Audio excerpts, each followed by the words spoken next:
New Delhi, 2005. A man named Prem Singh sits alone in a dark house watching his favorite game show, the one where ordinary people can win millions if they answer enough questions right. His wife and daughter live far away in a village, so the house is quiet, and he likes it that way. His wife calls to say their daughter is sick. He tells her to keep the girl home from school until she feels better. Then he hangs up, puts on some music, picks up a knife and a meat cleaver, and walks into the bathroom. There is a dead girl lying on the bathroom floor. Prem does not hesitate. He gets to work like a man doing a chore he has done 100 times before. Across the city, in the Shadara district, there is a police sub-inspector named Ram Charan Pandey. He has a wife and a young daughter he adores, and he has turned his father's advice about Newton's third law into a personal excuse. In his mind, if you push against the powerful push back harder. Corruption, bribes, political protection, all of it wrapped up in something he just calls the system. He believes an honest man always loses to a connected one, so he does not bother fighting. A desperate father comes to the station to report his missing daughter. Instead of taking a statement, Pandey lectures him about not watching his own child and says kids go missing around here all the time, and most of them turn up. To get rid of him, he promises to look into it, hands him a little money, and tells him to go put up posters. Behind him on the station wall, dozens of missing children stare out from files nobody has touched in months. Nearby in the slum, boys are playing cricket when the ball rolls into a drainage canal. A boy named Ali is sent to fish it out, and what he pulls out of the muck is a severed human hand. Ali runs to the police, and Pandey shows up and does exactly what Pandey does. He glances at it, says nobody has reported a missing hand, and suggests the garbage floated in from somewhere far away. To keep the crowd calm, he tells everyone it is a monkey's hand, gives Ali a little money, and moves on. But while he is standing there, Pandey looks up and notices a huge private mansion towering right over the slum. It belongs to a wealthy businessman named Bassi. इस बच्चे ने अच्छी सब ये घर किसका है? That evening, Ali is sent out by his father to buy eggs. Prem calls him into a quiet alley and offers him chocolate. Ali never makes it home. The boy wakes up drugged and locked inside the mansion, begging to be let go. Prem calmly explains how the next few weeks are going to go. Ali's parents will search for a few days, then file a report. The police will pretend to investigate and quietly close the case, and life will carry on. He tells the boy his parents will forget him, have another child, and never think about him again, because nobody in this world actually cares about a boy like Ali. The terrible part is that Prem has watched the system prove him right over and over. Then he kills the boy.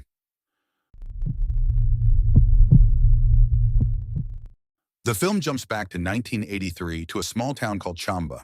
Prem lost both his parents as a child and was raised by an uncle who ran a butcher shop. He worked in that shop every day, and every night that same uncle abused him and made him sleep in a goat shed like an animal. One night the uncle came for him again, and something in Prem broke. He grabbed a cleaver and hacked the man to death. That was supposed to be the end of his suffering. Instead, Prem became him. He started preying on children and women, and he butchered his victims the same way he had butchered animals in that shop. Back in the present, Prem meets his friend Chota, who drives an ambulance. Prem spends the whole conversation complaining about the game show, insisting the producers keep picking idiots as contestants. He has written in again and again, and they never choose him, even though he is sure he could win millions. Then he hands Chote a package. Inside are Ali's organs, because Chote does not just drive an ambulance. He traffics human organs, and an ambulance is the one vehicle nobody ever stops or searches. Prem gets his cut next week. Afterward, Prem cleans the house. He washes away the blood, scatters body parts across different drains, and buries whatever he cannot sell. Then he takes down his own family photographs and puts Bassi's family pictures back on the walls, because the owner is coming tomorrow. He is a killer obsessed with money, playing house in a mansion that will never be his.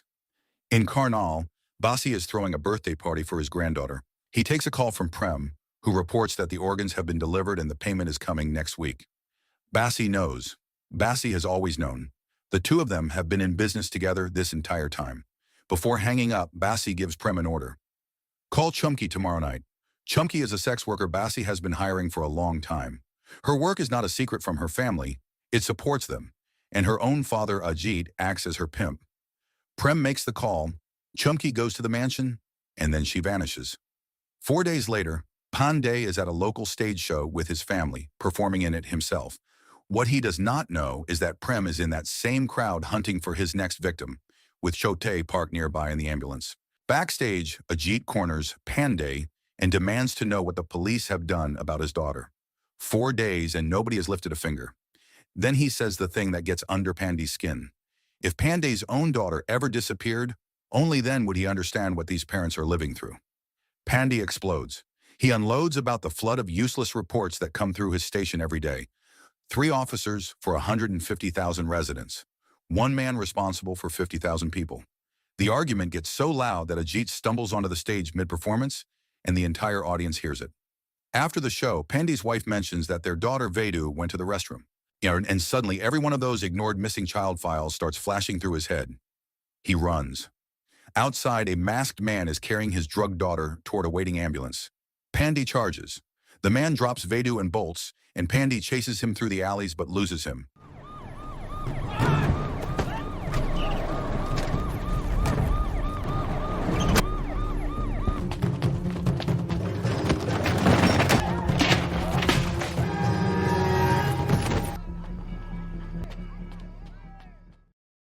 The masked man is Prem, and Pandey does not know it. With Vedu unconscious, Pandey's subordinate Pathak grabs the nearest ambulance driver for help. That driver is Chote. Forced to play the hero or blow his cover, Chote rushes the girl to the hospital and refuses to take any payment. Vedu survives. Pandey's wife tears into him and demands he find the man who tried to take their daughter. For the first time in his career, Pandey feels what all those parents in the slum have been feeling for years. That same night, he tells Ajit to file a fresh report in the morning, because this time Chumki's case is going to be investigated properly. But the next day, the city gets a different story. A wealthy young boy named Vivan is snatched off the street in front of his school bus, and unlike the slum children, his disappearance becomes national news overnight. The district's top officer, Jawahar Rastogi, announces a nationwide search. At the station, Pandey finally starts working Chumki's case for real. He traces her final movements and finds the auto rickshaw route she always took. That night, she was dropped off at one address, Abbasi's mansion. Pandey drives straight there, and the man who greets him at the door is Prem. Prem recognizes him instantly because he was the one under the mask. Pandey has no idea he is standing face to face with the man who tried to take his daughter. Inside, Basi barely looks at him. He is watching Jawahar's press conference on television, and he mentions casually that Jawahar is a close personal friend and that he is connected to India's home minister. And Pandey shrinks. He has spent his entire career avoiding rooms like this one. Basi calmly says Prem already told Ajit that Chumki never arrived that night, and besides, he himself is hardly ever at the house. Then Ajit storms in and accuses Basi to his face. Basi does not flinch. He turns it around and tears the man apart, pointing out that Ajit has been selling his own daughter for years, while Basi has been paying the family 30,000 rupees a month. Pandey stands there and takes it in. Every single person in that room is broken. Ajit is thrown out. Basi picks up the phone, calls Jawahar, complains that some foolish inspector is ruining his breakfast, and hands the phone to Pandey. Jawahar tells him to leave, and Pandey leaves because that is what Pandey does. On his way out, Prem walks him to the gate and says, with total sincerity, that he worries about his own little daughter back in the village. He tells Pandey to guard his child carefully because the world is full of people who behave like demons. The man who tried to steal his daughter is warning him about demons, and Pandey thanks him for the advice. At headquarters, Jawahar tears into him. The whole force is consumed with Vivan's kidnapping, and Pandey is out here bothering a respectable businessman over a missing sex worker. Then Jawahar says the quiet part out loud. Most of those slum children, he claims, are not really missing at all. They are sold by their own families, just like Chumki was. He orders Pandey to drop every disappearance in the slum and focus on cases that get officers promoted, and he admits that openly. High-profile cases build careers. Dead poor children do not. Then he threatens Pandey with suspension if he goes near Basi again. Then the brake lands. An auto rickshaw driver walks into the station carrying Chumki's cell phone, and the call log shows one number contacting her right before she disappeared. Prem's. The driver breaks under questioning. He admits he dropped Chumki at the mansion that night, and 2 hours later only Prem came outside. Prem handed him the phone and told him to throw it far away so people would think Chumki was last seen somewhere else. But the driver got greedy and kept it, and never even swapped the SIM card. A confession, a phone, a timeline, and a name. and Jawahar shuts it all down anyway. He suspends Pandey on the spot for weeks for disobeying orders, because Jawahar understands the math. If Prem falls, Basi falls with him. Pani hands over his equipment and walks out. Days later, Vivan is rescued alive, and the entire force celebrates. Suspended and powerless, Pani keeps watching the mansion from a distance, and he sees Prem meet Chode and hand something over. Around this time, Basi quietly orders Prem to retrieve a recording from his handycam, footage of Basi himself abusing 2 sex workers. When Pandey returns to duty, he and Pathak spot Chote working at a hospital. Pathak cheerfully points out that this is the ambulance driver who saved Vedu and refused to take a rupee for it. And Pandey goes very still, because he has already seen this man meeting secretly with Prem, which means Chote was not just passing by that night. Chote was the getaway driver. He was waiting for Prem to bring Vedu to the ambulance. Pandey abducts him, and he is not gentle. Chote breaks fast. He confesses that he moves the organs, and the man who takes the children and kills them is Prem. आ गया doctor साहब sir मैंने नहीं है मैं तो गाड़ी चला रहा सर मेरी कुछ नहीं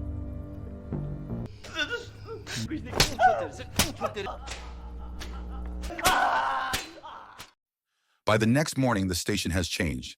Jawahar solved Vivan's kidnapping, collected his promotion, and got transferred out. His replacement is a new officer named Bhupen, and on his way out the door, Jawahar gives Pandey a long, cold stare. Pandey lays everything out for Bhupen, Chumki, the children, Primeshwar, Chote, and Bhupen listens. Driving out to the place where Chote is being held, Bhupen talks about the system and how officers like them get forced to serve it, and Pandey, for the first time in his life, says he is done obeying it. But Jawahar saw this coming. He has already bought himself a source inside the station. An officer promised a promotion in exchange for reporting Pandey's every move, and Jawahar has already told Basi exactly where to look. An elderly hitman and 2 of his men reach the safe house first. Chote is killed, and his body is carried away. Pandey and Bhupen arrive to an empty room. Pathak, who was supposed to be guarding it, had stepped out for food. Their only witness is gone. But then Bhupen does something no superior has done for Pandey in years. He gives him permission to arrest Prem. Today. On November 4th, 2005, at 7 in the evening, Prem is brought in, and he is thrilled. He fixes his hair and smooths his mustache and stares into the handycam like a man about to walk onto a television set. He casually admits he tried to take Vedu, then complains that he cannot be questioned for too long because he will miss tonight's episode, where a contestant has already hit 5 million. He loves the show because anyone at all can get rich overnight and change their entire life. Pandey realizes he is not going to break this man with fear, so he makes a deal. Prem can watch his show as long as every answer is the truth. Prem agrees instantly. Pandey asks where Chumki is, and Prem smiles and says he killed her. He killed her, he says, to protect his pride. He had invited her to the mansion pretending a client wanted her, but he had his own plans. He tells Pandey he loved Chumki and believes she loved him back. He knew she slept with Basi, and it never bothered him, because he was sure that one day she would choose him. Instead, she laughed at him and told him he was a servant, a poor nobody who did not understand his place. And every year of humiliation Prem had ever swallowed came roaring back at once. He strangled her with her own sari, then violated her body, cut her apart, and scattered the pieces. When Pandey asked whether her organs went to Chote like the rest, Prem is almost offended. No, he loved her. He kept her. He ate parts of her and stayed with what was left of her long after she was dead. The organs he sold belonged to the children. He estimates he murdered and consumed somewhere between 22 and 24 of them. He says he first tasted human flesh from his uncle's body all those years ago, and he has never been able to stop.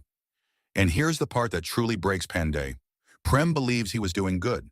He says the children's organs saved other people's lives, that those kids had no future anyway, that nobody cared about them, and that he was rescuing them from lives of misery. He learned that from the world around him, from police stations that never opened the files, from officers who insisted poor children are not really missing.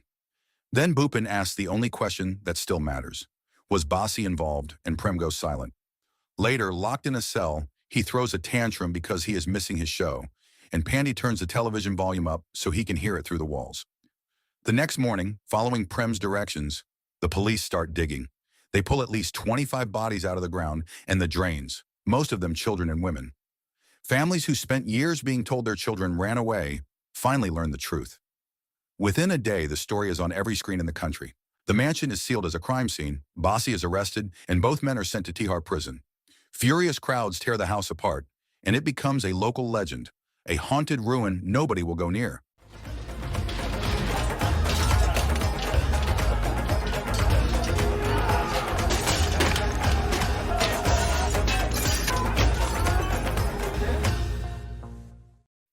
But Bassi is still Bassi. He starts making calls, and his friend in the home ministry starts making calls too. Pandey, the only man who actually solved this, is dismissed from the police force. Bhupin becomes the new chief of Shadara. Jawahar is promoted again, this time into a division of the Intelligence Bureau. And from that new chair, he keeps protecting Bassi. He goes on television and insists Prem acted alone, while his team quietly builds the legal story that separates the businessman from the butcher. Watching all this from his living room, unemployed and out of options, Pandey asks Bhupin for one last favor. One more visit with Prem. He asks Prem whether his wife and daughter know what he has done. Prem says his village barely has electricity or roads, and the phone tower came down in a storm, so he is not even sure they have heard. Then Prem mentions the money. All these years, his share from the organ sales has supposedly been sent home to his family, little by little, through Chot. And Pandey tells him the truth. Chot confessed before he vanished. Not 1 rupee ever reached that village. Chot had been pocketing all of it. Prem falls apart. Suddenly, this man who ate children is desperate to get home and make sure his family is all right.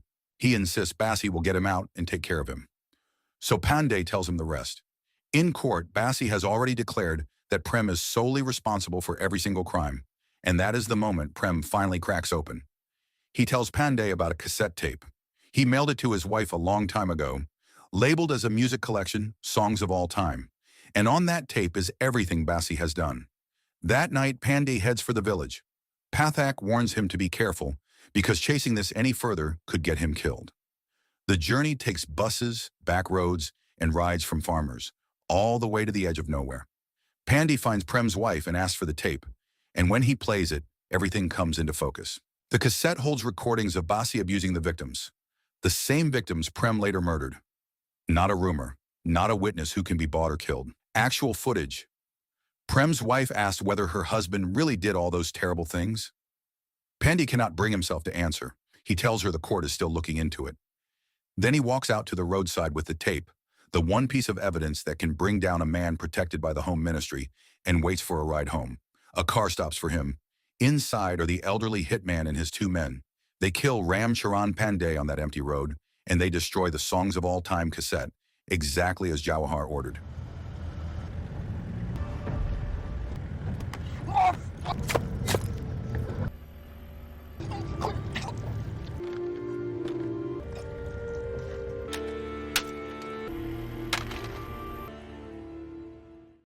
Six months later, Jawahar and his intelligence team get Bassi cleared of everything.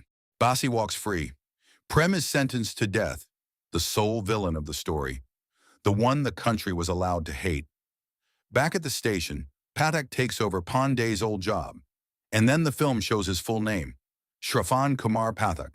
He was the informant. The man Pandey trusted, the man who warned him to be careful, had been reporting his every move to Jawahar the entire time, and his reward was Pandey's chair. He settles into it and starts talking down to his old colleague Bisnoy. And on the wall of that same station, among all the forgotten faces, there is now a missing person poster with Pandey's photograph on it. The man who spent his life ignoring those posters has become one. At the very end, Bisnoy sits at home reading the newspaper. The elderly hitman and his 2 accomplices have somehow escaped from prison, and the article hints they may have been connected to Pandey's disappearance. Then a package arrives at his door. Inside is a cassette tape. The label reads, More Songs of All Time. Prem's wife made a copy, and she is still waiting for someone brave enough to press play. So the moral of the story is sometimes the scariest monsters are not the killers, but the people who see the truth and still choose money, power, and silence over saving innocent lives.